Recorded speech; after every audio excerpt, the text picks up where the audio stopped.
Hello friends, welcome back to our channel study P by Q and this is Satyam Parmar. तो इसमें हम देख रहे थे ज्योग्राफी से संबंधित जो भी एग्जाम्स हुए उन सभी को हम डिस्कस करेंगे। इसमें फिलहाल हम टीजीटी से संबंधित जो एग्जाम हुए थे उनको डिस्कस कर रहे थे। टीजीटी का हमने इसमें 2021 वाला एग्जाम देखा, उसके बाद में हमने 2017 में जो एग्जाम हुआ था टीजीटी का वो देखा। टीजीटी का जो 2011 में पेपर हुआ था उसको सॉल्व किया। उसके बाद में आज हम देखेंगे 2010 का पेपर। जो भी इसमें एग्जाम्स हुए हैं टीजीटी के या फिर पीजीटी का या फिर नेट हो, सेट हो, जेआरएफ, जो भी एग्जाम हो आपका ज्योग्राफी से संबंधित उन सभी को डिस्कस करेंगे। फिलहाल आज हम इसमें टीजीटी 2010 का देखेंगे जो कि आपका डीपली एक्सप्लेनेशन रहेगा, जिससे कि एक क्वेश्चन अगर इसमें है तो उसको आपको अच्छे से क्लियर हो जाए। इस तरह से इसको हम सॉल्व करेंगे। अगर आपको हमारा ऐप डाउनलोड करना है तो ऐप डाउनलोड करने के लिए आप प्ले स्टोर पर जाकर जीएस बाई दिवाकर नाम से आप सर्च करेंगे तो वहाँ से आपको ऐप मिल जाएगा, उसे आप डाउनलोड कर सकते हैं। लॉगिन करके वहाँ से आप कोर्सेज एंड बैचेज पा सकते हैं, जहाँ पे आपको पीडीएफ एंड वीडियो लेक्चर सभी आसानी से मिल जाएंगे। ठीक है, चलिए आज का सेशन शुरू करते हैं। क्वेश्चन नंबर फर्स्ट है, 60+ इसमें क्वेश्चन रहते हैं। चलिए शुरू करते हैं। निम्नलिखित में से किस कटिबंध पर वर्ष में कम से कम एक बार दिन अथवा रात्रि की लंबाई कितनी होती है? 24 घंटे से अधिक की अवधि होती है यहाँ पे। तो वो कौन सा कटिबंध है? वो जाना जाता है आपका शीत कटिबंध नाम से, जिसको कि हम 66.5 डिग्री नॉर्थ साउथ नाम से भी इसको जानते हैं। चलिए देख लेते हैं इसकी एक्सप्लेनेशन क्या दी गई है। शीत कटिबंध पर वर्ष में कम से कम एक बार दिन अथवा रात्रि की लंबाई कितनी हो जाती है? 24 घंटे की अवधि इसमें हो जाती है। शीत कटिबंध दोनों गोलार्धों में कितना है? 66.5 डिग्री है। कितना? 66.5 डिग्री तथा ध्रुवीय केंद्रों के बीच का जो होता है उसी को बोला जाता है शीत कटिबंध, जहाँ पर सूर्य की किरणों के अत्यधिक तिरछेपन के कारण तापमान का नीचा रहता है। यानी कि सूरज जो है वो आपका लंबवत कहाँ पे रहता है? कर्क रेखा, मकर रेखा, विषुवत रेखा के बीच में रहता है। लेकिन इन पर क्या है, तिरछी जो होती है इनके सूर्य का प्रकाश काफ़ी तिरछेपन के कारण तापमान यहाँ पे नीचा रह जाता है। दिन और रात्रि की अवधि कितनी हो जाती है? 24 घंटे से यहाँ पे अधिक की हो जाती है। यही इसका कारण है। ध्रुव होते हैं यानी कि जो पोल साइड होता है, पोलर एरिया होता है, वहाँ पे 6 महीने का दिन तथा 6 महीने की रात होती है। ठीक है, ये देखें आपको अक्षांश दिए गए हैं तथा दिन की अवधि दी गई है, वो कितनी है। 0 डिग्री पर देखेंगे तो आपको 12 घंटे की रात, 12 घंटे की दिन देखने को मिल जाएगा। 17 डिग्री पर आपको 13 घंटे की मिल जाएगी। 41 डिग्री पर आपको 15 घंटे का दिन मिल जाएगा। 49 डिग्री पर आपको 15 घंटे का। 63 पर आपको 20 घंटे और जो अंतर मिलेगा, और जो 66.5 डिग्री पर आपको मिल जाएगा 24 घंटे का अंतर मिल जाएगा। अगर आप 67.5 पर जाते हैं या फिर 67 डिग्री 2 मिनट पर जाते हैं तो आपको 1 महीने का अंतर देखने को मिलेगा। अगर आप 70 डिग्री पर पहुंचते हैं तो वहाँ पे आपको 4 महीने का अंतर देखने को मिलेगा। वहीं आप पोलर एरिया यानी कि 90 डिग्री पर पहुंचोगे तो आपको 6 महीने की अवधि दिन की तथा 6 महीने की अवधि आपको रात को देखने को मिल जाएगी। ठीक है, सूर्य के निकटतम जो ग्रह है वो कौन सा है? तो सूर्य के निकटतम ग्रह सब जानते होंगे आप, बुध होता है। ए ऑप्शन इसमें सही हो जाएगा, बुध, शुक्र, पृथ्वी, मंगल, ये आपके ग्रह हैं। तारों की परिक्रमा करने वाले प्रकाश रहित आकाशीय पिंड जो अपने केंद्रावर्ती तारे के प्रकाश से क्या होते हैं? प्रकाशित होने, यानी कि उनमें खुद प्रकाश नहीं होता वो, बल्कि जो उनका केंद्रावर्ती यानी तारा होता है उसके प्रकाश से वो प्रकाशित होते हैं और उसके चारों ओर क्या लगाते हैं? चक्कर लगाते हैं, वो कहलाते हैं आपके ग्रह। सूर्य से दूरी के क्रम में ग्रह का इस प्रकार से क्रम है, दूरी के आधार पर देख लेते हैं तो वो हो जाएगा आपका बुध हो जाएगा, शुक्र हो जाएगा, पृथ्वी हो जाएगा, मंगल हो जाएगा। उसके बाद में आपका बृहस्पति आएगा, बृहस्पति के बाद में शनि आ जाएगा, उसके बाद में अरुण, उसके बाद में वरुण आ जाएगा। ठीक है, इनमें बाह्य ग्रह में आंतरिक ग्रह भी इनको बोला जाता है। तो जो बुध, शुक्र, पृथ्वी, मंगल होते हैं इनको बोला जाता है आपका आंतरिक ग्रह या फिर इनको पार्थिव ग्रह बोला जाता है। जबकि जो बृहस्पति, शनि, अरुण, वरुण ये होते हैं इनको बोला जाता है आपका बाह्य ग्रह या फिर अपार्थिव ग्रह इनको बोला जाता है। ठीक है, यहाँ तक क्लियर हो गया? कोई दिक्कत तो नहीं है। चलिए आगे बढ़ते हैं। डोलड्रम निम्न अक्षांश रेखाओं के मध्य स्थित है। तो डोलड्रम किसके मध्य में पाया जाता है? तो ये पाया जाता है आपका डोलड्रम की जो पीटी बोली जाती है 5 डिग्री नॉर्थ से 5 डिग्री साउथ के बीच की जो जगह होती है उसको बोला जाता है डोलड्रम के नाम से इसको जाना जाता है। ठीक है, डोलड्रम 5 डिग्री उत्तर से 5 डिग्री दक्षिण निम्न अक्षांशों रेखाओं के मध्य में स्थित है। भूमध्य रेखा के दोनों ओर 5 डिग्री उत्तर तथा 5 डिग्री दक्षिणी अक्षांशों तक निम्न वायुदाब की मेखला होती है। कैसी होती है ये? निम्न वायुदाब होता है यहाँ पे। यहाँ हवाएं प्राय कैसी होती हैं? शांत होती हैं। इसे शांत पेटी या फिर डोलड्रम भी इसको कहा जाता है। दो नाम है इसके, शांत पेटी या फिर इसको डोलड्रम कहा जाता है। उपोष्ण उच्च वायुदाब पाया जाता है आपका 30 डिग्री से 35 डिग्री के बीच में ये पाया जाता है। उपध्रुवीय निम्न वायुदाब जो पाया जाता है वो आपका पाया जाता है 60 डिग्री से 65 डिग्री के बीच में पाया जाता है।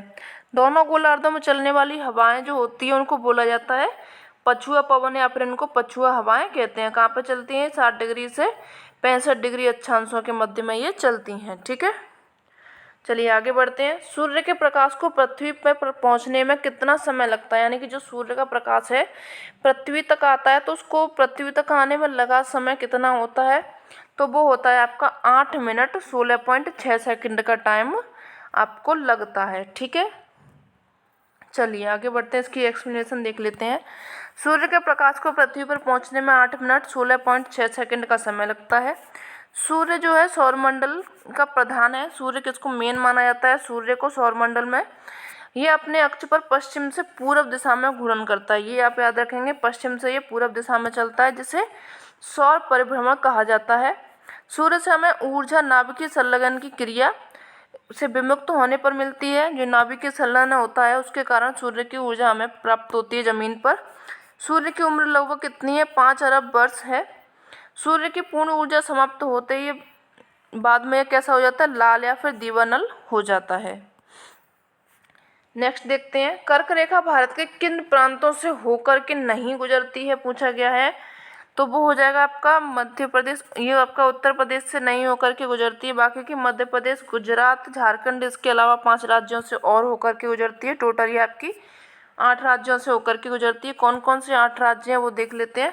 कर्क रेखा होती कहाँ पे? तो ये होती है आपकी 23.5 डिग्री नॉर्थ अक्षांश में आपको देखने को मिलती है। 8 राज्य कौन कौन से हैं? तो वो हो गए आपके गुजरात, राजस्थान हो गया, गुजरात हो गया, मध्य प्रदेश हो गया, छत्तीसगढ़ हो गया, झारखंड हो गया, पश्चिम बंगाल हो गया, त्रिपुरा हो गया तथा मिजोरम हो जाएगा। ये आपके 8 राज्य हो जाएंगे जहाँ से होकर के आपकी कर्क रेखा गुजरती है। अब आपका असर्शन रीजन में सवाल दिया गया है, इसको देख लेते हैं। बृहद मरुस्थल कहाँ पर निम्न अक्षांशों में अवस्थित होते हैं? आपका सही है। महाद्वीपीय विस्थापन के फलस्वरूप, यानी कि जो महाद्वीपियों का विस्थापन हुआ था एक से दूसरी जगह पर, उनका विस्थापन प्लेट विवर्तन की क्रिया के कारण जो हुआ था, उच्च अक्षांशों से हटकर वो निम्न अक्षांशों में आ गए हैं। तो ये भी सही है, लेकिन ये इनकी व्याख्या तो नहीं कर रहा है। यहाँ पे बृहद मरुस्थल के बारे में दिया गया है, यहाँ पे महाद्वीपीय विस्थापन के बारे में दिया गया है। तो ए और आर दोनों सही है, बल्कि लेकिन ये इसकी व्याख्या नहीं कर रहा है। बी ऑप्शन इसमें आपका सही हो जाएगा। ठीक है, चलिए आगे बढ़ते हैं। किसी नदी के खड़े पार्श्व वाली गहरी संकरी घाटी को कहा जाता है। नदी के खड़े पार्श्व वाली घाटी बोला गया है, यानी कि ये बी आकार की घाटी इसमें बताई गई है। तो इसको क्या बोला जाता है? तो इसको महाखड्ड के नाम से जाना जाता है। इसको देख लेते हैं। नदी द्वारा जो अपनी घाटी में की गई ऊर्ध्वाधर काट के कारण घाटी पतली, गहरी, बी आकार की हो जाती है।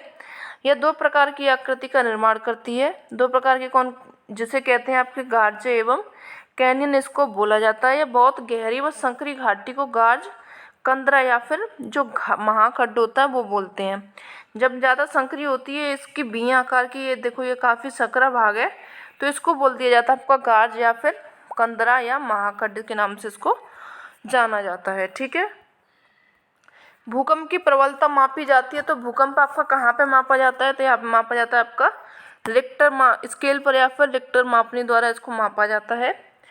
भूकंप की तीव्रता जिन संवेदनशील यंत्रों द्वारा मापी जाती है उन्हें भूकंप लेखी या फिर सिस्मोग्राफ कहते हैं। जो यंत्र जो भूकंप की तीव्रता मापी जाती है, यानी कितना तेज ये भूकंप आया है, तो उसको तो मापने के लिए भूकंप लेखी या फिर सिस्मोग्राफ का उपयोग किया जाता है। भूकंप की तीव्रता को मर्केली स्केल के द्वारा नापा जाता है, जबकि भूकंप का जो परिमाण होता है उसको रिक्टर के स्केल द्वारा मापा जाता है। यानी कि जो परिमाण किसके द्वारा मापा जाता है? रिक्टर स्केल के द्वारा मापा जाता है। रिक्टर स्केल भूकंप का परिमाण भूकंप के दौरान विमुक्त ऊर्जा प्रबलता की मात्रा को बताता है, जो कि कितने 1 से 9 तक के आयाम में होता है। ये पूछा जाता है कि भूकंप जो रिक्टर स्केल होता है वो कितने आयाम होते हैं? वो होता है आपका 1 से 9 के बीच तक का ये आयाम होता है। यह एक लवगणकीय पैमाना है जिसमें परिमाण 1 की वृद्धि होने पर तरंगों का आयाम कितना बढ़ जाता है, 10 गुना ये बढ़ जाता है। ठीक है, चलिए नेक्स्ट देखते हैं। विक्षेप बल कोरियोलिस फोर्स उत्पन्न होता है, तो ये किसके द्वारा उत्पन्न होता है, पृथ्वी के परिभ्रमण के कारण आपका कोरियोलिस फोर्स उत्पन्न होता है। पृथ्वी जब घूमती है तो इसी के कारण कोरियोलिस फोर्स में भी घूमने यानी कि वो मुड़ता है।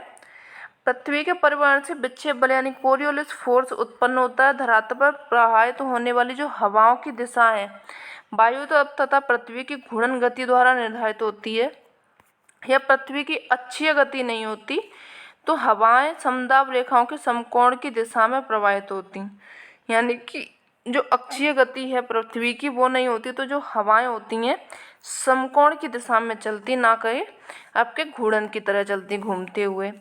वस्तु पृथ्वी की अक्षीय गति का कारण हवाओं की दिशा में विक्षेप हो जाता है।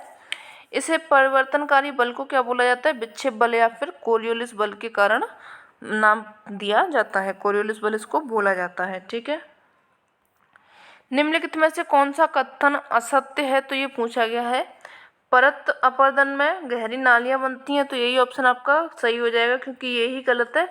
परत के द्वारा जो परत अपरदन होता है उसमें गहरी नालियां नहीं बनती, बल्कि वो चट्टान होती है वहाँ से हट जाती है। चीका मिट्टी में कण बहुत महीन होते हैं, ये आपका सही है। काली मिट्टी को रूसी भाषा में चरनोजम कहा जाता है, तो ये भी आपका सही हो जाएगा। ज्वालामुखी क्रिया से बनने वाली मिट्टी ज्वालामुखी मिट्टी कहलाती है, ये भी सही हो जाएगा। तो ए ऑप्शन आपका यहाँ पर सही हो जाएगा, क्योंकि ए ही गलत दिया गया है। ठीक है, चलिए नेक्स्ट देखते हैं, इसके एक्सप्लेनेशन देख लेते हैं। परत अपरदन में मृदा की ऊपरी सतह पतली परतों के रूप में बहकर नष्ट हो जाती है। यह मृदा क्षरण मृदा उर्वरता का ह्रास करता है। इस अपरदनात्मक स्वरूप को किसान की मौत की संज्ञा दी जाती है, यानी कि जब वो मिट्टी वहाँ से बह जाती है, उपजाऊ मिट्टी होती है, तो वो जब वो ही बह गई तो किसान बेचारा क्या करेगा, इसलिए इसको किसान की मौत की संज्ञा इसको दी जाती है। जबकि गहरी नालियाँ अवनलिका अपरदन में विकसित होती हैं, किसमें, अवनलिका जो अपरदन होता है उसके कारण गहरी नालियाँ विकसित होती हैं। जल द्वारा मृदा अपरदन का क्रम कौन सा होता है, वो होता है अपस्फुरण, परत हो जाएगा, अपरदन रिले हो जाएगा, अवनलिका हो जाएगा, अपरदन। ये सभी कथन सत्य हो जाएंगे। ठीक है, जो उसमें दिए गए थे। सामान्य दशाओं के अंतर्गत निम्नलिखित में से कौन सा एक नदीय क्रिया द्वारा उत्पन्न लक्षणों का सही क्रमिक विकास है, तो जो नदी की क्रिया द्वारा कौन कौन सी क्रिया होती हैं तथा जो पहले क्रिया होती है वो क्या होगी, आपकी जो नदी है सबसे पहले क्या बनाएगी, जलप्रपात बनाएगी। उसके बाद में नदी वेदिका यानी कि नदी बहती जाएगी, वो नदी वेदिका बनाएगी। उसके बाद में विसर्परोधिका यानी कि फिर जब नदी का बहाव स्लो हो जाएगा तो वो कुछ लहराते हुए चलेगी, तो वो विसर्प बनाती हुए चलेगी। जब नदी का बहाव बहुत ही स्लो हो जाएगा, जहाँ पे कहीं मिट्टी ऊंची हो गई या फिर कोई चट्टान आ गई, तो वो एक क्या होती है, अपना पानी छोड़ जाती है और इस तरह से एक झील बन जाती है तथा नदी अपना पानी दूसरी जगह से लेकर के चली जाती है।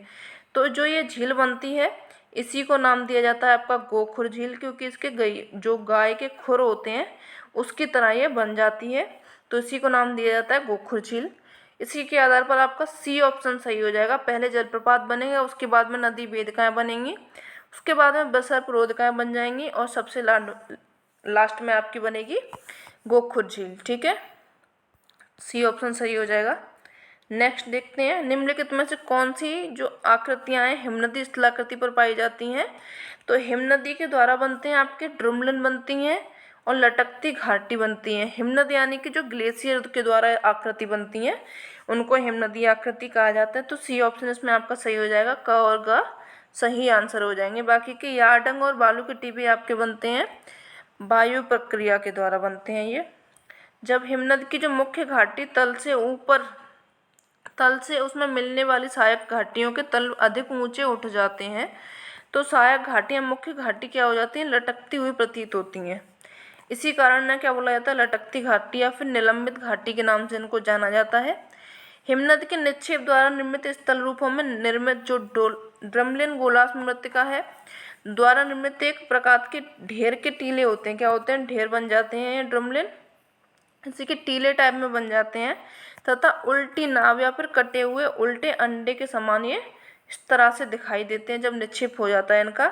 इसी को बोला जाता है आपका ड्रमलिन, जो कि बनता है ग्लेशियर के द्वारा या फिर हिमनद के द्वारा। ठीक है, पद जो दिया है भेड़पीट शिला या फिर रोस मोटाने निम्नलिखित में से किसके द्वारा बनता है, तो ये भी आपका बनता है हिमनद की क्रिया के द्वारा भेड़पीट शिला ये बनता है।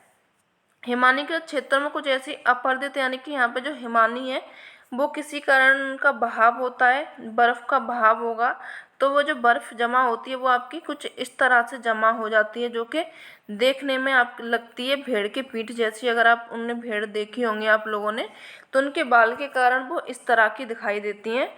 तो इसी को बोला जाता है रोस मोटाने या फिर भेड़ पीठ शिला इसको बोला जाता है। ठीक है, जो सुदूर से देखने पर ऐसी प्रतीत होती है मानो कोमल ऊन वाली भेड़ बैठी हो। सन 1804 में जो डी सासर महोदय ने इस प्रकार के टीलों को रोस मोटाने नाम इनको दिया गया था। किसने दिया था ये नाम रोस मोटाने? ये दिया था आपका डी सासर महोदय ने इसको नाम दिया था रोस मोटाने। चलिए नेक्स्ट देखते हैं। प्राकृतिक तटबंध ये आपका बनता है नदीय क्रिया के द्वारा। एक हो जाएगा आपका थर्ड ऑप्शन, शायद उस साइड में उधर देख लेंगे आप। और एस्कर बनता है आपका हिमनदीय प्रक्रिया के कारण। और जो पोलजे बनता है आपका बरखान बनता है बातोड़ के कारण। पोलजे बन जाएगा आपका कास्ट के कारण। तो इसका ऑप्शन देख लेते हैं अपन, ए का थर्ड हो जाएगा, ए का थर्ड हो गया, सी ऑप्शन इसमें सही हो जाएगा आपका, सी ऑप्शन सही हो जाएगा। प्राकृतिक तटबंध बनता है नदीय क्रिया के कारण, एस्कर बनता है हिमनदीय क्रिया के कारण, पोलजे बनते हैं आपके काष्ठ स्थलाकृति के कारण बनते हैं, और जो बरखान बनता है वो बातोर के कारण बनता है। ठीक है, सी ऑप्शन यहाँ पे सही हो जाएगा। चलिए नेक्स्ट देखते हैं। सहारा में प्रवाहित होने वाली गर्म शुष्क पवन कहलाती है। तो सहारा में कौन सी जो पवन है वो प्रवाहित होती है जो कि गर्म भी है और शुष्क भी है? तो वो हो जाएगी आपकी सी ऑप्शन, डी ऑप्शन सही हो जाएगा। सिरोको पवन आपकी सहारा में प्रवाहित होने वाली गर्म और शुष्क पवन है जो कि प्रवाहित होती है कहाँ पे? सहारा में। एक्सप्लेनेशन देख लेते हैं इसकी। सिरोको सहारा मरुस्थल के उत्तर दिशा में भूमध्य सागर की ओर बहने वाली गर्म शुष्क और रेत से भरी हवा इसको बोला जाता है। जब वह भूमध्य सागर को पार करती है तो आर्द्र हो जाती है और इटली और स्पेन में आदि प्रविष्ट होती है। कहाँ पे पहुँचती है? इटली और स्पेन में ये पहुँचती है। इसके अन्य स्थानीय नाम भी अलग हैं, जैसे खमसिन बोला जाता है इसको मिस्र में, गिबली बोला जाता है इसको लीबिया में, चिली में बोला जाता है, चिली बोला जाता है ट्यूनीसिया में, सिरोको बोला जाता है इसको इटली में, और लेवेंचे बोला जाता है इसको स्पेन में। ये इसके नाम याद रखिएगा क्योंकि ये इनके नाम पूछे जाते हैं, या आप नोट्स में लिख लेंगे या फिर इसको रिवाइज कर लेंगे। ये नाम काफ़ी इम्पोर्टेंट है। वायुमंडलीय संरचना में निम्नलिखित में से किस गैस का सर्वाधिक भाग पाया जाता है? यानी कि वायुमंडल में सबसे ज़्यादा गैस आपकी कौन सी पाई जाती है? वो आपके हो गए नाइट्रोजन। नाइट्रोजन का कितना भाग वायुमंडल में पाया जाता है आपका? तो वो हो जाएगा 78% या फिर 78.07% आपका भाग वायुमंडल में देखने को मिलता है। ठीक है, वायुमंडल में सर्वाधिक प्रतिशतता वाला गैस नाइट्रोजन है। इसकी प्रतिशतता कितनी है? 78.07% है। इस गैस की उपस्थिति के कारण ही वायुदाब, पवनों की शक्ति तथा प्रकाश में परावर्तन का आभास होता है। इस गैस का कोई रंग, गंध, स्वाद नहीं होता। यानी कि कैसी है ये गैस? रंगहीन, गंधहीन, स्वादहीन गैस है आपकी। नाइट्रोजन का सबसे बड़ा लाभ यह है कि वस्तुओं को तेजी से जलने में से बचाती है। यानी कि नाइट्रोजन नहीं होगा तो वस्तुओं में बहुत जल्दी जल्दी आग अपने को देखने को मिल जाएगी। अगर नाइट्रोजन है तो ये आग से बचाती है। चलिए नेक्स्ट देखते हैं। वायुमंडल की सबसे निचली परत है, यानी कि वायुमंडल की सबसे निचली परत और जो पहली परत है उसका नाम क्या है? वो है आपका क्षोभ मंडल। सी ऑप्शन इसमें सही हो जाएगा।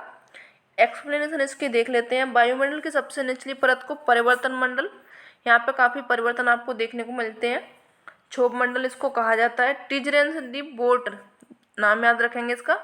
टिजरेंस डी बोट ने इस मंडल को ट्रोपोस्फियर कहा था। जो इंग्लिश नाम इसका क्या है? ट्रोपोस्फियर। ट्रोपोस ग्रीक भाषा का शब्द है जिसका अर्थ है मिक्सचर। क्या है? मिक्सिंग है या फिर मिश्रण इसका नाम है, या विक्षोभ, टर्बुलेंस इसको होता है। इसमें काफ़ी इसमें विक्षोभ देखने को मिलता है। मौसम एवं जलवायु की दृष्टि से क्षोभ मंडल सर्वाधिक कैसा महत्वपूर्ण होता है? क्योंकि मौसम संबंधी जो सभी घटनाएं होती हैं, जैसे कि बाष्पीकरण हो गया, संघनन हो गया, विभिन्न रूपों का जो वर्षण होता है, कोहरा होता है, बादल होती है, ओस, पाला, हिमवर्षा, बादलों की गरज होती है, तड़ित झंझा जो वर्षा होती है, ये आपके सब देखने को मिलती हैं। सभी घटनाएं जो मिलती हैं क्षोभ मंडल में ही देखने को मिलती हैं। इसी मंडल में घटित होते हैं। क्षोभ मंडल की ऊंचाई भूमध्य रेखा से धरातल सतह पर कितनी है? 18 किलोमीटर होती है। इस मंडल में ऊंचाई के साथ वायु दाब व तापमान में कमी होती है। क्या होती है? एयर प्रेशर और तापमान में क्या होती है? कमी देखने को मिलती है। वायुमंडल में प्रति 165 मीटर की ऊंचाई जाने पर आपको 1 डिग्री सेंटीग्रेड के तापमान की कमी आती दिख जाएगी। ठीक है, चलिए नेक्स्ट देखते हैं, आगे बढ़ेंगे। यहाँ तक अगर आपको दिक्कत है तो आप बताएंगे, कमेंट जरूर करेंगे और चैनल को लाइक भी कर लें, सब्सक्राइब भी कर लें। ठीक है, जिससे कि आपको वीडियो पर डे मिलता रहे। पर डे आपको एक पेपर सॉल्व कराया जाएगा। इससे आप लोगों को काफ़ी हेल्प भी मिलेगी। नए नए क्वेश्चंस आपको मिल जाएंगे, सभी पेपर आपको सॉल्व हो जाएंगे। तो जिससे कि आपका जो भी पेपर होगा ज्योग्राफी से संबंधित, उसे सॉल्व करने में आपको काफ़ी हेल्प मिल जाएगी। ठीक है, निम्न वायुदाब केंद्र कहलाता है। निम्न वायुदाब का केंद्र कहाँ पर होता है? चक्रवात जब आता है तो वहाँ पे उसके चशु में निम्न वायुदाब का केंद्र होता है।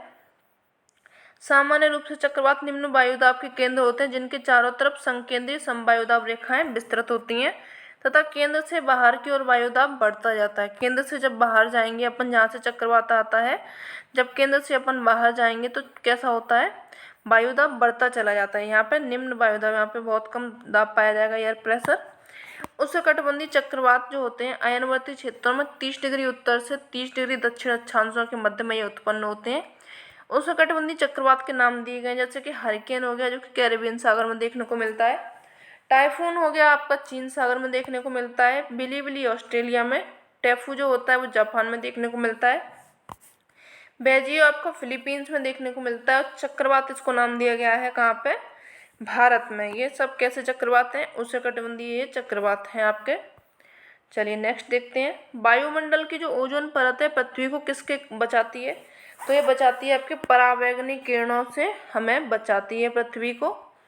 पृथ्वी को परावैंगनिक किरणों से वायुमंडल को ओजोन परत बचाती है। समताप मंडल के निचले भाग 15 से 35 किलोमीटर के बीच में ओजोन गैस का मंडल होता है, यानी कि ओजोन गैस यहाँ तक पाई जाती है। यद्यपि ओजोन मंडल की ऊपरी सीमा कितनी है? 55 किलोमीटर निश्चित की गई है। वायुमंडल में ओजोन गैस की एक रक्षा आवरण का कार्य करती है। इस आवरण के कारण सूर्य की परावैंगनिक किरणें पृथ्वी तक नहीं पहुंच पाती, यानी कि जिसके ओजोन गैस है इसी के कारण जो सूर्य की परावैंगनिक किरणें हैं वो कहाँ तक नहीं पहुंच पाती हैं? तो वो नहीं पहुंच पाती है आपके पृथ्वी तक। इसके कारण हमें वो परावैंगनिक किरणों से बच जाते हैं। उत्तरी अमेरिका के कैलिफोर्निया, दक्षिण अमेरिका के मध्य चिली, पश्चिमी ऑस्ट्रेलिया के दक्षिण पश्चिम छोर के तटीय क्षेत्रों में निम्नलिखित में से कौन सी जलवायु पाई जाती है? तो ये सब आपकी जलवायु पाई जाएगी। कौन सा क्षेत्र हो गया? ये सब नाम दे रहा है आपका। तो ये दे रहा है आपका भूमध्य सागरीय क्षेत्र का नाम है। तो भूमध्य सागरीय जलवायु यहाँ पे देखने को मिल जाएगी आपको। ये देखिए, आपको 30 से 40 डिग्री अक्षांशों के बीच महाद्वीपों के पश्चिमी भाग में पाया जाता है। भूमध्य सागरीय क्षेत्र वो कहाँ पे पाया जाता है आपका? 30 से 40 डिग्री अक्षांशों के बीच में ये पाया जाता है। इस जलवायु प्रदेश में शीतकालीन वर्षा होती है। कौन सी होती है? शीतकालीन वर्षा यहाँ पे देखने को मिलती है। जबकि जो ग्रीष्म काल होता है, यानी कि जो गर्मियों का मौसम होता है, वो शुष्क होता है। भूमध्य सागरीय प्रदेश में छोटे छोटे वृक्षों से युक्त झाड़ियों के झुंड को कैलिफोर्निया में चैपरल कहा जाता है। क्या बोला जाता है? जो झाड़ियों का झुंड होता है उसे कैलिफोर्निया में चैपरल, भूमध्य सागर तटीय भागों में इसको मौकी बोलते हैं। ये नाम याद रखेंगे, चैपरल एंड मौकी। मौकी कहाँ पे हो गया? भूमध्य सागर में। और कैलिफोर्निया में उसको बोला जाता है चैपरल। ठीक है, नेक्स्ट देखते हैं। संयुक्त राज्य अमेरिका और कनाडा में रॉकी पर्वत श्रेणी के पूर्वी ढाल के साथ जो चलने वाली शुष्क स्थानीय पवन है उसको बोला जाता है चिनूक नाम से इसको जाना जाता है। बी ऑप्शन इसमें आपका सही हो जाएगा। इसको आगे बढ़ेंगे, एक्सप्लेनेशन इसमें देख लेते हैं। चिनूक संयुक्त राज्य अमेरिका तथा कनाडा में रॉकी पर्वत श्रेणी के पूर्वी ढाल के जो साथ चलने वाली गर्म या फिर शुष्क पवन इसको बोला जाता है। यह पवन रॉकी पर्वत के पूर्वी ढाल के पशुपालकों के लिए बड़ी ही लाभदायक है, क्योंकि शीतकाल की अधिकांश अवधि में यह बर्फ को पिघलाकर चारागाहों को बर्फ से मुक्त रखती है। बर्फ को क्या करती है? ये पिघला देती है। इस पवन को स्नो ईटर या फिर हिमबच्ची पवन के नाम से भी जाना जाता है। आपका पेपर में डायरेक्ट पूछ भी लिया जाता है कि कौन सी जो पवन है जिसको हिमबच्ची या फिर स्नो ईटर के नाम से भी जाना जाता है, तो वो हो गई आपकी चिनूक हो गई। ठीक है, चलो नेक्स्ट देखते हैं। निश्चित सीमा व निश्चित दिशा में तीव्र गति से बहने वाली जलराशि को कहते हैं। तो एक निश्चित दिशा होती है, उनकी निश्चित सीमा होती है, तो उसको नाम जाना जाता है आपका धारा के नाम से जाना जाता है। करंट आपकी इंग्लिश में इसको बोला जाता है। ठीक है, चलिए नेक्स्ट देखते हैं। सर्वाधिक लवणता पाई जाती है, तो जो इसमें ऑप्शन दिया है उसकी सर्वाधिक लवणता मृत सागर में देखने को मिलेगी, जो कि होती है 238 ppm इसकी लवणता होती है। एक मिनट, गलत लिख गया, 238 ppm इसकी लवणता आपको देखने को मिल जाएगी। जबकि जो अगर विश्व में सर्वाधिक लवणता पूछा जाए तो वो होता है आपका बान झील में होता है, जो कि टर्की की झील है, उसकी लवणता आपको 330 ppm देखने को मिल जाएगी। ठीक है, यही यहाँ पे देखा गया है कि 238 ppm मृत सागर की होगी, तथा जो सर्वाधिक लवणता वाली झील है जिसको कि बॉन झील बोला जाता है, टर्की की झील है ये, यहाँ पे 330 ppm सबसे ज़्यादा लवणता देखने को मिलती है। ठीक है, चलिए नेक्स्ट देखते हैं। प्रमुख मत्स्य क्षेत्र ग्रांड बैंक स्थित है, ये कहाँ पे है आपका? यह स्थित है आपका उत्तरी अटलांटिक महासागर में। ये कब बनता है? जब गल्फ स्ट्रीम एवं लेब्राडोर की धारा जहाँ पे आके मिलती है वहाँ पर आपका ग्रांड बैंक आकर के बनता है, क्योंकि गर्म और ठंडी जलधारा जहाँ पर मिलती हैं वो एक कोहरा क्षेत्र का बन जाता है, जिसको कि ग्रांड बैंक नाम दिया गया है। उत्तरी अटलांटिक महासागर में प्रमुख मत्स्य क्षेत्र ग्रांड बैंक स्थित है। उत्तर पश्चिमी अटलांटिक क्षेत्र के अंतर्गत संयुक्त राज्य अमेरिका के न्यू इंग्लैंड प्रदेश में न्यू फाउंडलैंड के तटीय क्षेत्र में को भी सम्मिलित इसमें किया गया है। इस क्षेत्र में जॉर्ज बैंक तथा ग्रांड बैंक विश्व के प्रमुख मछली पकड़ने का क्षेत्र है। इसी क्षेत्र में प्लैंकटन नामक कौन सी होती है? घास होती है, जो कि मछलियों का आहार होती है। ठीक है, नेक्स्ट क्वेश्चन देखते हैं, आगे बढ़ेंगे। यहाँ तक अगर आपको कोई परेशानी है तो आप कमेंट में ज़रूर लिख सकेंगे, कमेंट ज़रूर कीजिएगा।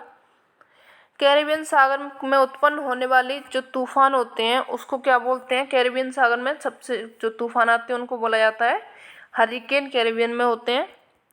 इनकी गति देख लेते हैं, 120 किलोमीटर प्रति घंटा की गति से ये आते हैं। ठीक है, चलिए आगे बढ़ते हैं। गल्फ स्ट्रीम धारा जो प्रवाहित होती है वो कहाँ पे होती है? तो ये होती है आपके अंध महासागर के पश्चिमी तट पर ये धारा प्रवाहित होती है, जो कि कैसी गर्म जलधारा है? ये काफ़ी गर्म जलधारा है। अंध महासागर के पश्चिमी तट पर गल्फ स्ट्रीम धारा प्रवाहित होती है। गल्फ स्ट्रीम धारा अटलांटिक महासागर के पश्चिम किनारे पर 20 डिग्री नॉर्थ अक्षांश के पास मैक्सिको की खाड़ी से उत्पन्न होकर उत्तर पूर्व दिशा की ओर 70 डिग्री अक्षांश उत्तरी अक्षांश तक या पश्चिमी यूरोप के तट तक यह प्रवाहित होती है। यह गर्म धारा है। कैसी है? ये गर्म धारा है। इसे खाड़ी की धारा भी कहा जाता है। क्या बोला जाता है इसको? खाड़ी की धारा के नाम से भी इसको जाना जाता है। पूछा जा सकता है खाड़ी की धारा किस जलधारा को बोला जाता है? तो वो हो गई आपकी गल्फ स्ट्रीम, जो कि कैसी जलधारा है? गर्म जलधारा है। कहाँ पे बहती है? उत्तरी अटलांटिक महासागर में ये आपकी बहती है। नेक्स्ट क्वेश्चन देख लेते हैं। सुएज नहर निम्नलिखित में से किन सागरों को जोड़ती है? तो सुएज नहर आपकी जोड़ती है लाल सागर व भूमध्य सागर को, जो नहर जोड़ती है आपस में उसको नाम दिया गया है सुएज नहर। सुएज नहर का निर्माण किया गया था 1869 में। मिस्र के उत्तर में पोर्ट सईद तथा दक्षिण में पोर्ट सुएज के मध्य भूमध्य सागर एवं लाल सागर को जोड़ने वाली किस किस को जोड़ती है?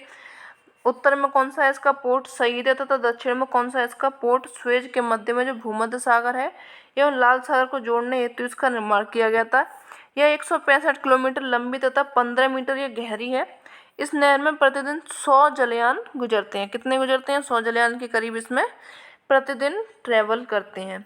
पनामा नहर जोड़ती है। पनामा नहर किस किस को जोड़ती है? तो वो जोड़ती है आपके प्रशांत महासागर और अटलांटिक महासागर को पनामा नहर जोड़ती है। देख लेते हैं इसकी एक्सप्लेनेशन।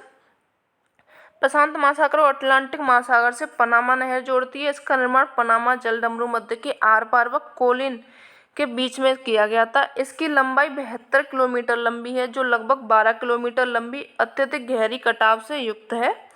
कितनी है इसकी लंबाई? 12 किलोमीटर लंबी है, अत्यधिक गहरी कटाव से ये युक्त है। इस नहर में कुल 6 जलबंधक तंत्र हैं। कितने हैं? कुल 6 जलबंधक तंत्र हैं। आज पनामा नहर एक प्रमुख जल परिवहन मार्ग है। इन नहर के द्वारा समुद्री मार्ग से न्यूयॉर्क सैन फ्रांसिस्को के मध्य 13,000 किलोमीटर की दूरी कम हो गई है। कितनी कम हो गई है? न्यूयॉर्क और सैन फ्रांसिस्को के अगर जाओगे आप इस नहर के द्वारा जाओगे तो 13,000 किलोमीटर की दूरी कम हो गई है। मंगोलायड प्रजाति की उत्पत्ति का क्षेत्र माना गया। तो मंगोलायड प्रजाति कहाँ से उत्पन्न हुई थी? मध्य एशिया से आपके मंगोलायड प्रजाति का जन्म माना जाता है। यह प्रजाति पश्चिम एवं दक्षिण भारत के अतिरिक्त संपूर्ण एशिया, उत्तर दक्षिण अमेरिका तथा उत्तर पूर्वी प्रशांत महासागरीय क्षेत्रों में भी ये पाई जाती है। ठीक है, लेकिन कहाँ से आए थे? ये मध्य एशिया से इनको माना जाता है। निम्नलिखित कथनों में से कौन सा कथन सही नहीं है? तो मलिन बस्तियां मुंबई में इनको चौल कहते हैं, ये ठीक है। मलिन बस्तियों को दिल्ली में झुग्गी झोंपड़ी कहते हैं, ये भी ठीक है।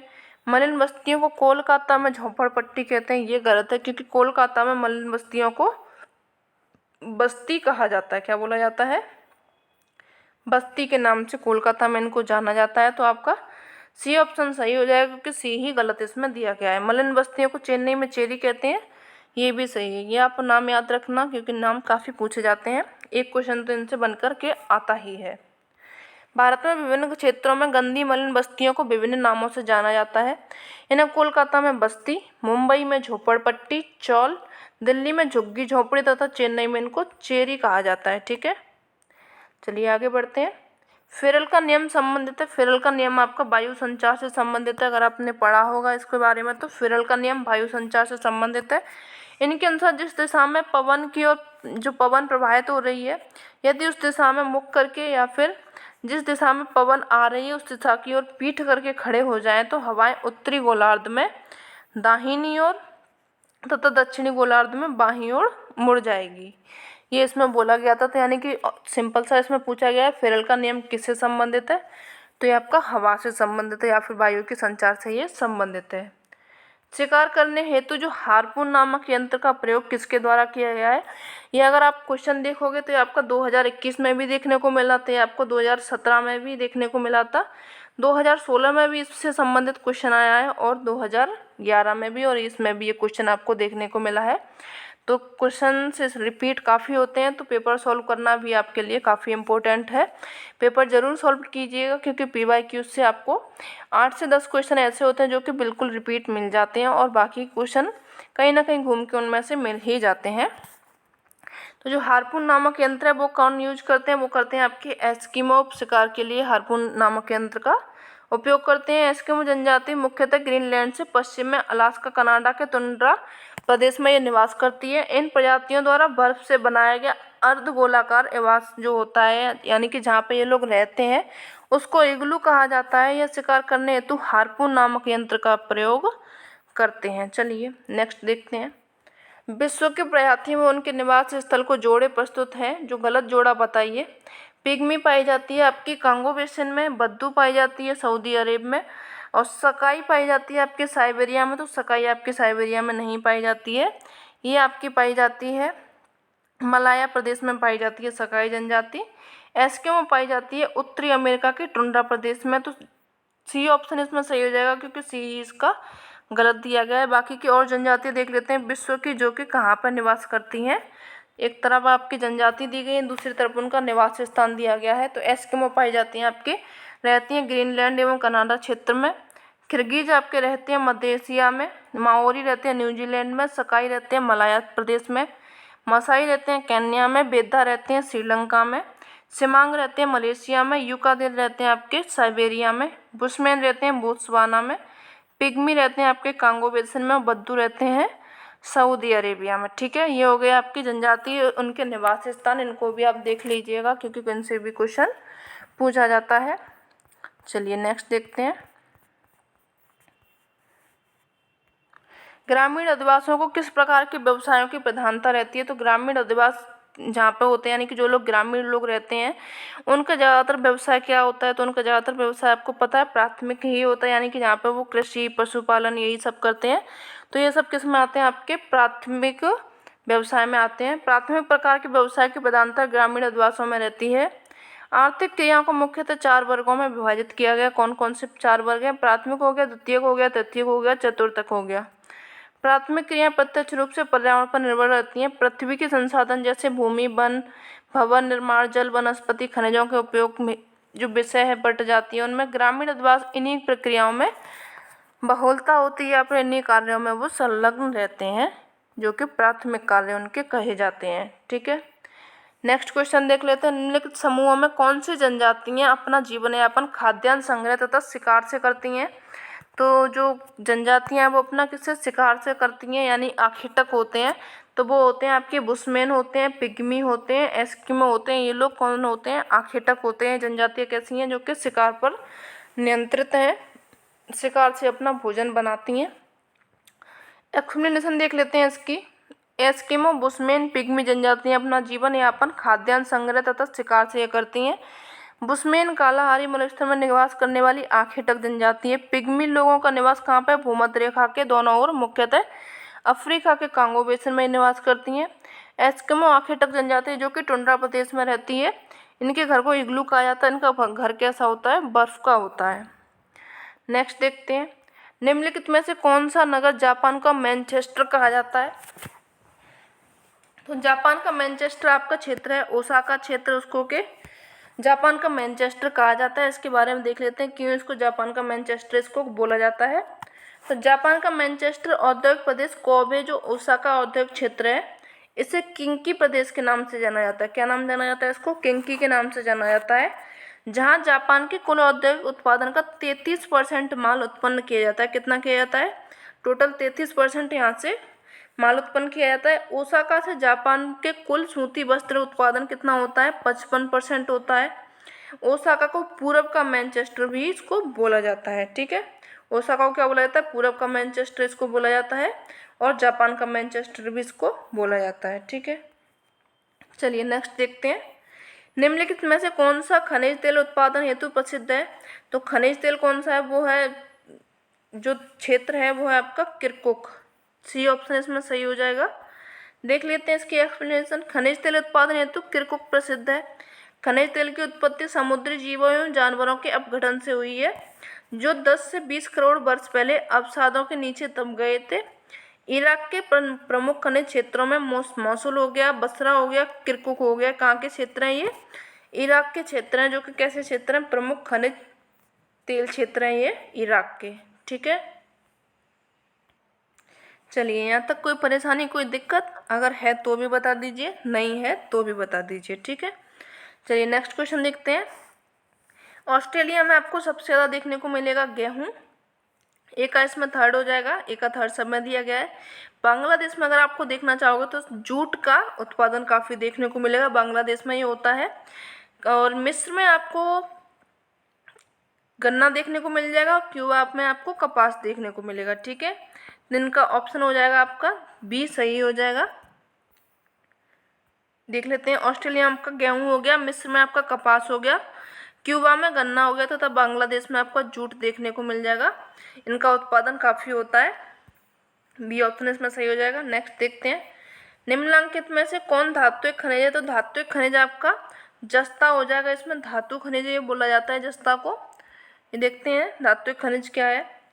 जस्ता एक धात्विक खनिज है जो शुद्ध रूप से एक तत्व और ये खानों से निकाला जाता है। किससे निकाला जाता है? ये खानों से निकाला जाता है। पीतल बनाने में इसकी महत्वपूर्ण भूमिका होती है।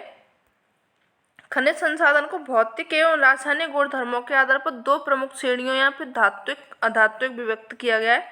जो खनिज होते हैं उनको दो श्रेणियों में, जो धात्विक एवं अधात्विक में विभाजित किया गया है। धातु के स्रोत धात्विक खनिज के होते हैं, जैसे कि लोहा हो गया, तांबा हो गया, जस्ता हो गया, सोना हो गया। ये कैसे हो गए? आपके धात्विक खनिज हो गए, जो कि खोद कर निकाले जाते हैं। नेक्स्ट देखते हैं। निम्नलिखित में से कौन सा तत्व लोहे का अयस्क नहीं होता है? लोहे का अयस्क आपका हो गया मैग्नेटाइट होता है, हेमेटाइट होता है, सिडेराइट होता है, एक और इसका होता है लिमोनाइट। लेकिन जो लिग्नाइट है ये आपका लोहे का अयस्क नहीं है। लोहे के अयस्क कौन कौन से हैं ये देख लेते हैं।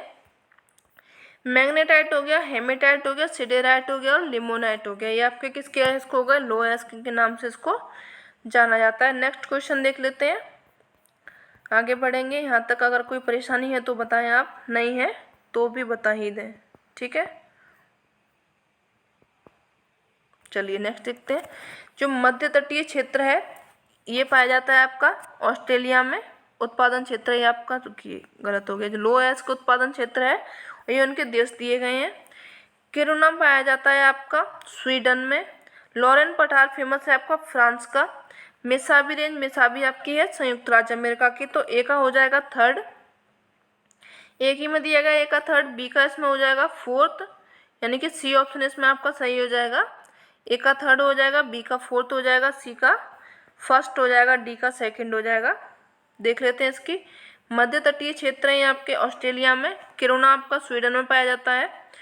उत्पादन क्षेत्र है लोहे का, लॉरेन पठार पाया जाता है आपका फ्रांस में, मेसाबी रेंज पाई जाती है आपकी संयुक्त राज्य अमेरिका में। ठीक है, नेक्स्ट देखते हैं।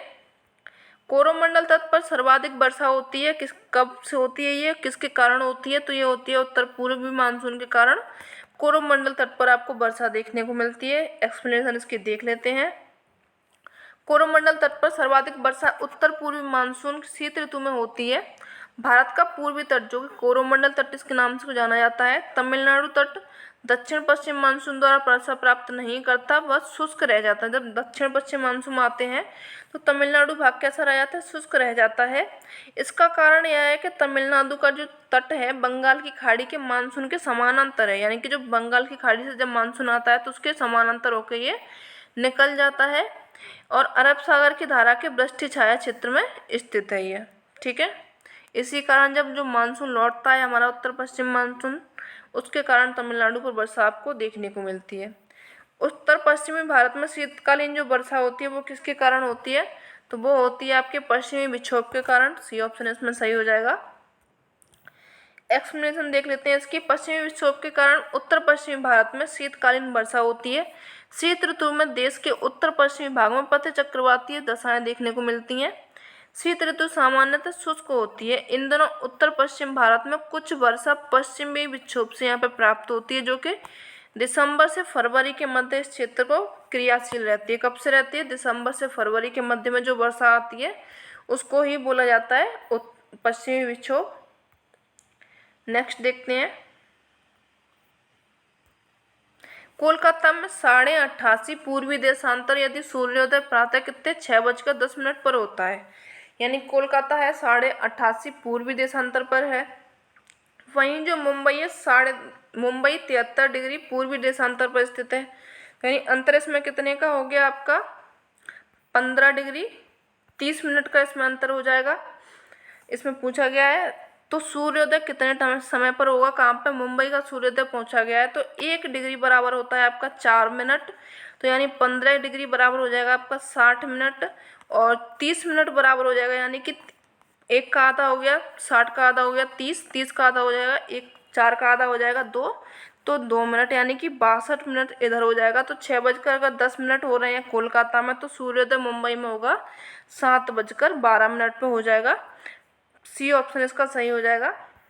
ये इसकी दिया गया है, देखो आप 88:30 में से अगर आप 73 माइनस करोगे तो आंसर आ जाएगा आपका 15 डिग्री 30 मिनट इसका आ जाएगा अक्षांशीय देशांतर तथा इसको जब डिवाइड करेंगे इंटू करेंगे तो 62 मिनट आएगा। 62 मिनट यानी कि 1 घंटा 2 मिनट का इसमें अंतर हो जाएगा, टोटल हो जाएगा। इसमें ऐड करेंगे क्योंकि पूरब में दिया गया है, तो पूरब में ऐड करने पर आपका आ जाएगा 7:12। ठीक है।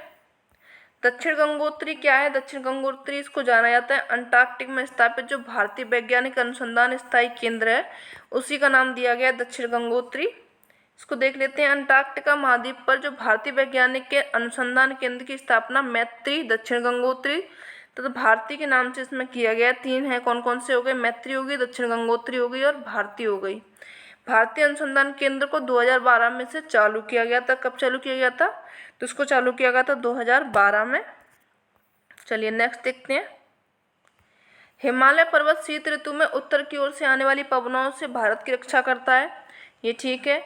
हिमालय विश्व की सर्वोच्च एवं नवीन बलित पर्वत श्रेणी है, ये भी ठीक है। तो यानी कि ए ऑप्शन इसमें आपका सही हो जाएगा, क्योंकि जो हिमालय बलित है काफ़ी लहरदार पर्वत है जिसके कारण जो हवाएं आती हैं उत्तर से उनको आकर के रोकती है। क्यों, ये काफ़ी नवीन पर्वत है, यानी कि ए और आर इसका सही हो जाएगा। व्याख्या भी इसकी सही हो जाएगी। ठीक है, इसकी और देख लेते हैं। ये नवीन पर्वत श्रेणी है, इसमें नेपाल में अवस्थित कौन सी चोटी है, एवरेस्ट चोटी स्थित है जिसकी लंबाई कितनी है 8,848 मीटर है। कहीं पर आपको उसकी जो हाइट दिखेगी 8,850 भी देखने को मिल जाएगी। तो आप ऑप्शन के हिसाब से लगा लेंगे, इतनी ज़्यादा दिक्कत की बात नहीं है। ठीक है। चलिए नेक्स्ट देखते हैं, झील दी गई है उनसे संबंधित राज्य दिए गए हैं। सांवर झील आपको देखने को मिलेगी राजस्थान में, लोनार झील आपको देखने को मिल जाएगी आपके महाराष्ट्र में, पुलिकट झील देखने को मिल जाएगी तमिलनाडु में, और जो नौकुचिया झील है वो आपको देखने को मिलेगी उत्तराखंड में। यानी कि आपका सही हो जाएगा, ए का थर्ड इसमें हो जाएगा, ए का थर्ड यहाँ पे दिया गया है, बी का फोर्थ दिया गया है, यानी कि डी ऑप्शन आपका सही हो जाएगा। चलिए आगे बढ़ते हैं, क्वेश्चन देखते हैं। ये आपके एक्सप्लेनेशन में दिया गया आंसर, सांबर झील आपका राजस्थान में, लोनार झील जो कि उल्का के द्वारा बनी हुई थी महाराष्ट्र में है, ये पुलिकट झील आपकी तमिलनाडु में, नौकुचिया झील आपकी उत्तराखंड में देखने को मिलती है। ठीक है, चलिए आगे बढ़ेंगे। भारत में किस राज्य में सर्वाधिक खनिज संसाधन पाए जाते हैं? तो वो कौन सा राज्य है जहाँ पे सबसे ज़्यादा खनिज संसाधन देखने को मिलते हैं? शायद ही कोई नहीं जानता होगा, बी ऑप्शन इसमें सही हो जाएगा। झारखंड में आपके सबसे ज़्यादा खनिज संसाधन पाए जाते हैं। इसकी एक्सप्लेनेशन देख लेते हैं। सर्वाधिक खनिज संसाधन भारत के झारखंड राज्य में पाए जाते हैं। भारत में खनिज संसाधन का वितरण एक समान नहीं है। अधिकांश खनिज देश के प्रायद्वीप भाग में ही पाए जाते हैं, यानी कि प्रायद्वीप भाग किसको बोला जाता है, जो कि 3 जगह से पानी से घिरा हुआ हो। यहाँ पे आपको देखने को मिल जाएगा बंगाल की खाड़ी है, यहाँ पे हिंद महासागर हो जाएगा, यहाँ पे आपका अरब सागर हो जाएगा। ये जो भाग है भारत का क्या बोला जाता है, प्रायद्वीप के नाम से ये जाना जाता है, यानी कि प्रायद्वीप भाग में ही पाए जाते हैं। झारखंड प्राचीन नाइस यानी कि नीस या फिर नाइस ग्रेनाइट शैलों के बना हुआ है। यह देश प्रमुख खनिज संपन्न क्षेत्र है। झारखंड की खानों से कोयला बहुलता में यहाँ पे पाया जाता है। झारखंड में क्या है, कोयला आपको अधिक मात्रा में देखने को मिल जाएगा। चलिए आगे बढ़ते हैं। पश्चिमी घाट को किस नाम से पुकारा जाता है? जो पश्चिमी घाट है आपका उसको सह्याद्री नाम से भी जाना जाता है। इसको देख लेते हैं। पश्चिमी घाट जो पर्वत ताप्ती नदी के मुहाने से लेकर के कुमारी अंतरीप तक है, 1600 किलोमीटर तक विस्तृत है। कितना है? 1600 किलोमीटर की लंबाई तक है विस्तृत है। इसके उत्तरी भाग में लावा का निक्षेप पाया जाता है। नॉर्थ में अगर आप जब जाओगे तो यहाँ पर लावा का निक्षेप मिलेगा। पश्चिमी घाट को सह्याद्री श्रेणी के नाम से भी इसको जाना जाता है। इसमें सबसे जो ऊंची चोटी है इसको अनाईमुड़ी के नाम से जाना जाता है, जिसकी की हाइट है 2695 मीटर। और सेकंड नंबर पर जो चोटी आती है डोडा बेट्टा, जो जिसकी हाइट है कितनी, 2636 मीटर है। ये इसकी दोनों काफ़ी ऊंची जो फेमस चोटियां हैं वो हो गई। भारत की केंद्रीय देशांतर रेखा कितनी है? तो वो हो गई आपकी 82.5 डिग्री पूर्व। याद रखेंगे, यहाँ तो ठीक हो जाता है लेकिन यहाँ पे दिक्कत हो जाती है। पूरब में ही 82.5 डिग्री पूरब हो जाएगा, जो कि भारत की केंद्रीय देशांतर रेखा के रूप में जानी जाती है। ठीक है, चलिए ये और पूछा जाता है ये कहाँ से होकर के गुजरती है? तो वर्तमान प्रयागराज इलाहाबाद के निकट जो नैनी है वहाँ से होकर के गुजरती है। समय को देश मानक समय में ये इसको माना जाता है, पूरे देश भर में अपने जो भारत में उसमें माना जाता है। भारत की सबसे बड़ी खाड़ी कौन सी है? सबसे बड़ी खाड़ी जानते होंगे आप, बंगाल की खाड़ी सबसे बड़ी खाड़ी है, बे ऑफ बंगाल इसको बोला जाता है। यह हिंद महासागर के उत्तर भाग में स्थित है। पश्चिम में श्रीलंका है इसके, भारत श्रीलंका एवं भारत द्वारा, उत्तर में म्यांमार एवं बांग्लादेश तथा पूर्व में मलय प्रायद्वीप उत्तरी भाग द्वारा इसकी सीमा निर्धारित होती है। ठीक है, चलिए नेक्स्ट देखते हैं। मणिपुर राज्य की राजधानी पूछी गई है, तो मणिपुर की आपकी हो जाएगी इम्फाल। डी ऑप्शन इसमें सही हो जाएगा। जो पूर्वी राज्य है उनकी राजधानी यहाँ पर दी गई है, क्योंकि ज़्यादातर जो राजधानी पूछी जाती है पूर्वी राज्य से ही पूछी जाती है एग्जाम्स में। तो मेघालय की राजधानी हो जाएगी आपकी शिलांग हो जाएगी, मणिपुर की इम्फाल, नागालैंड की कोहिमा हो जाएगी, सिक्किम की हो जाएगी गंगटोक, मिजोरम की हो जाएगी आइजोल तथा अरुणाचल प्रदेश की हो जाएगी ईटानगर। यह हो गए आपके पूर्वी राज्य जिनकी राजधानी पेपर में पूछने को मिलती है। ये भी आप याद रखेंगे, क्योंकि जब अपन राजधानी याद करते थे तो काफ़ी छोटे थे उस टाइम पे याद कराई जाती है, फिर उसके बाद में राजधानियों पर जोर नहीं दिया जाता है। ठीक है, चलिए नेक्स्ट देखते हैं। जबलपुर नगर जो किस नदी के किनारे स्थित है? जबलपुर नगर स्थित है आपका नर्मदा नदी के किनारे स्थित है। आप जाओगे तो वहाँ पे आपको ये नदी देखने को मिल जाएगी। हिमालय पर्वत की उत्पत्ति जो हुई थी टर्सरी काल में हुई थी। नर्मदा नदी के किनारे पर जबलपुर स्थित है। नर्मदा नदी का उद्गम स्थल कहाँ पे? अमरकंटक के पश्चिमी भाग से होता है। विंध्याचल एवं सतपुड़ा श्रेणियों के मध्य भ्रंश घाटी में प्रवाहित होती है। ये भरूच के निकट एस्चुरी बनाती है। कहाँ पे बनाती है? भरूच के निकट में ये एस्चुरी बनाती है।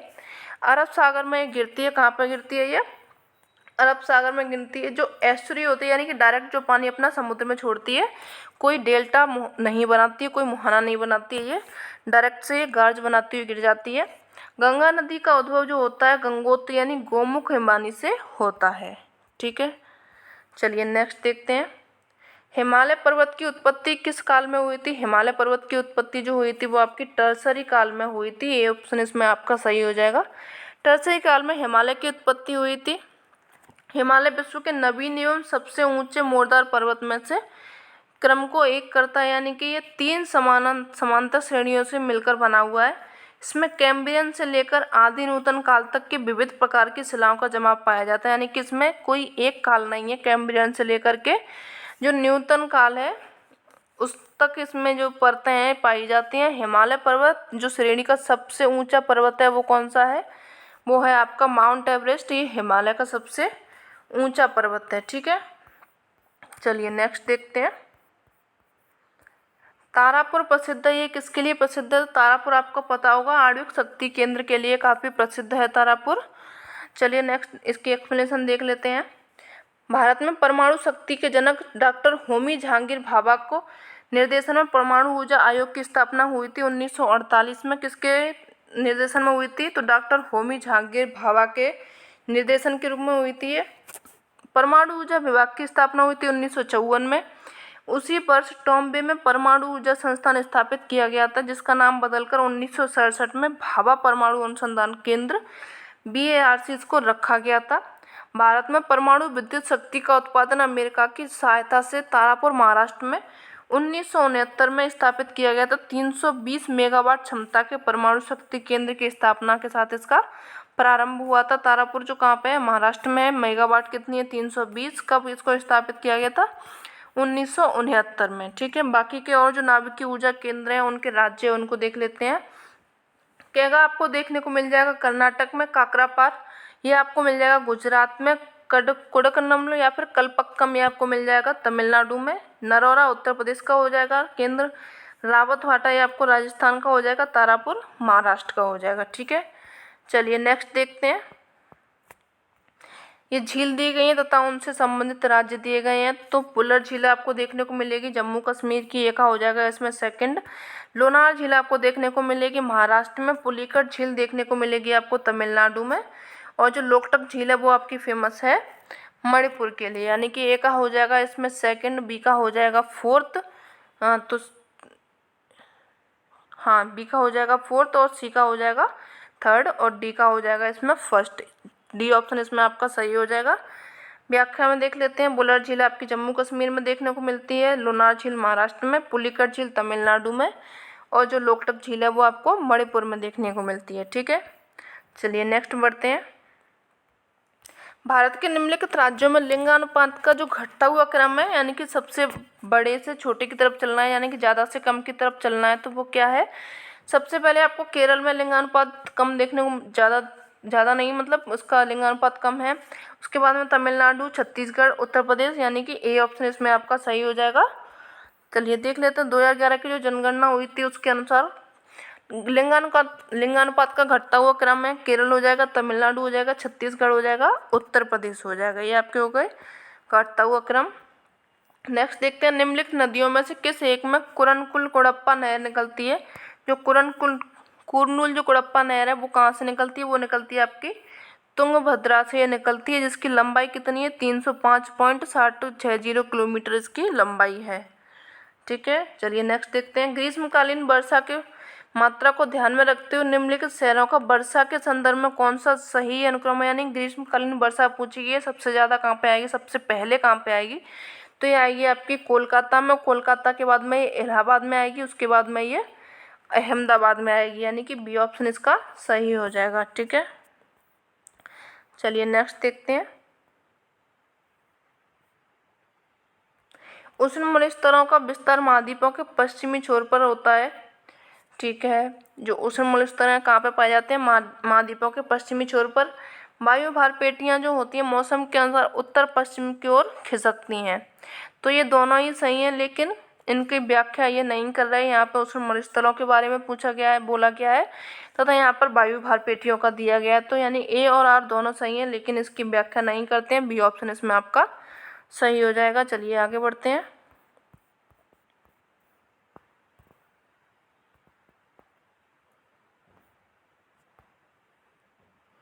यार्डंग बनते हैं आपके जो एक मिनट, आपका क्वेश्चन तो ऊपर ही रह गया। सही सुमेलित नहीं है, ये पूछा गया है इसमें। यार्डंग बनते हैं वायु के द्वारा, एस्चुरी बनती है आपके नदी के द्वारा, लटकती हुई घाटी बनती है आपकी नदी के द्वारा, और नुनाटक बनती है भूमिगत जल के द्वारा। तो जो नुनाटक होते हैं वो भूमिगत जल के द्वारा न बन करके ये भी आपके हिमानीकृत प्रक्रिया है, जिसके कारण के नुनाटक बनते हैं। देख लेते हैं इसके बारे में। यार्डंग आपके वायु के द्वारा बनते हैं, एस्चुरी बनती है नदी के द्वारा, लटकती हुई घाटी बनती है हिमानी के द्वारा, नुनाटक बनते हैं हिम क्षेत्रों के। सतह के ऊपर निकला हुआ जो पर्वत शीर्ष होता है उसको बोलते हैं नुनाटक। किसके द्वारा बनती है, यानी कि हिमानी के द्वारा ये बनी हुई शिलाकृति है।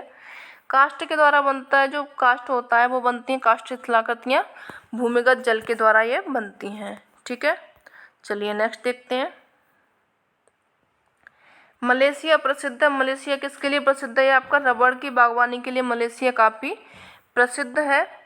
देख लेते हैं। मलेशिया दक्षिण पूर्वी एशिया का एक देश है। यह विश्व में प्राकृतिक रबड़ उत्पादक देशों में से एक है, जबकि प्रथम स्थान पर कौन है? थाईलैंड है। कौन है? पहले स्थान पर थाईलैंड आता है, लेकिन ये प्राकृतिक रबड़ उत्पादक देशों का एक भाग है, यानी एक देश है जो जिसके लिए प्रसिद्ध है ये मलेशिया रबड़ के लिए। मिनीमाता घटना जो पर्यावरण अवनयन का उदाहरण है, निम्नलिखित में से किस कारण से संबंधित है? तो जो मिनीमाता जो घटना होती है वो किस कारण से होती है? तो ये होती है आपके जल प्रदूषण के कारण मिनीमाता की घटना देखने को मिलती है। देख लेते हैं इसकी एक्सप्लेनेशन। मिनीमाता नामक बीमारी पारे जल में घुलने से हुई, जो यानी कि जो पारा है वो जल में घुल जाता है, जिसके कारण मिनीमाता नामक बीमारी हो जाती है। 1945 में जापान में परमाणु ऊर्जा जो उत्सर्जन के पश्चात पारा जल में घुल गया। इसके उपरांत यह मछलियों को भी अपने प्रभाव में ले लिया। तत्पश्चात मछली खाने से मनुष्य को भी प्रभावित हो गया, यानी कि मनुष्य को भी ये वाली बीमारी होने लग गई थी। ठीक है, तो यानी कि जो मिनीमाता अगर पूछा जाए तो पारे का जल में घुलने के कारण जो प्रभाव पड़ता है वो उसी को नाम दिया गया है मिनीमाता। ठीक है, तो आज का सेशन कैसा लगा? सेशन के बारे में ज़रूर बताएं। चैनल को लाइक करें, सब्सक्राइब करें। मिलते हैं नेक्स्ट सेशन में, तब तक के लिए धन्यवाद।